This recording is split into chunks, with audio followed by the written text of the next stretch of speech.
এত চিল্লাচিল্লি করে কই গেল জনি? না স্যারের উল্টা পাল্টা কথা কই অপমান করে আইছে।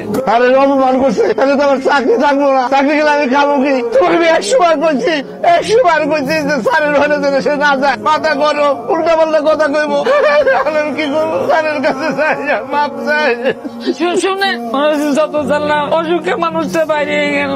আল্লাহ তুমি আমার কি বিপদে পালাইলো। এতটা বছর আমার খেয়েছি, তোর ভাই ওর এত বড় সাহস আমার এর গায়ে হাত দিয়েছি।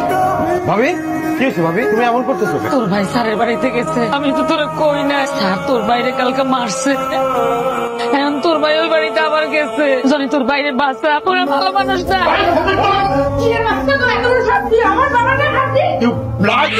মানুষ তুমি জানো, আর একবার যদি আমার ভাইয়ের গায়ে হাত উঠে তোর হাত আমি ভেঙে দেবো।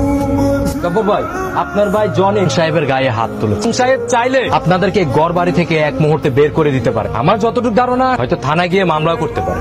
আরে করুক মামলা, মামলা করলে আসল ঘটনা বাড়ি আসবো। তুমি অন্যায় করেছো আর উপরে আবার কথা। সমস্যা কি তোমার? পড়াশোনা করছো, নিজেকে অনেক শিক্ষিত মনে করো? তোমার মতো শিক্ষিত লোক খান সাহেবের বাড়িতে জুতা মোছে। তুমি যেভাবে বলবা আমি সেভাবেই করবো। বিষয়টা নিয়ে আমি সাহেবের সাথে কথা বলবো, যেভাবে হোক বিষয়টা সমাধান করার চেষ্টা করি। কিছু খরচপাতি লাগবে যে। আসসালামু আলাইকুম, এটা কি জনিদের বাড়ি? হ্যাঁ ওনার একটা চিঠি আসছে তো, জনি দেখছো?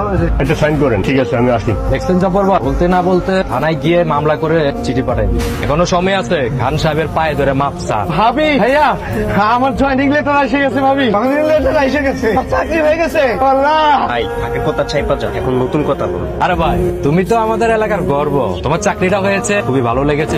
আর খান সাহেবের কথা তুমি একদম চিন্তা করবে। আমি খান সাহেবকে বিষয়টা বুঝিয়ে বলবো। একটু মাথা গরম তো, টাকা পয়সা আছে, আর একটু অহংকারী। আমি এখনই যাবো, গিয়ে খান সাহেবের মাথা থেকে বিষয়টা ফেলে দিতে বলবো। ঠিক আছে জব্বর ভাই, পরে একসাথে মিষ্টি খেয়ে যাবো একদিন। ভাবি, ভাবি হয়ে গেছে। ভাবি